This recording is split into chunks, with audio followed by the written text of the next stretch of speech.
好，针对破发现金1万块，行政院长倒英台表示讲，本现金有3大挑战，也政府会加强宣导，防止诈骗。是2350万的国人荷包，要透过5种领取方式，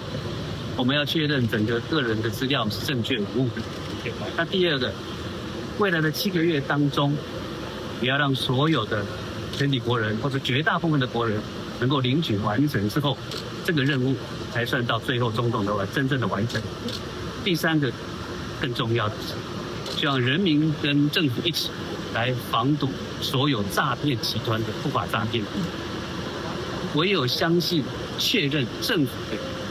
一个管道、一个合法的途径，就是1000.gov.tw 这个网站才是合法的管道。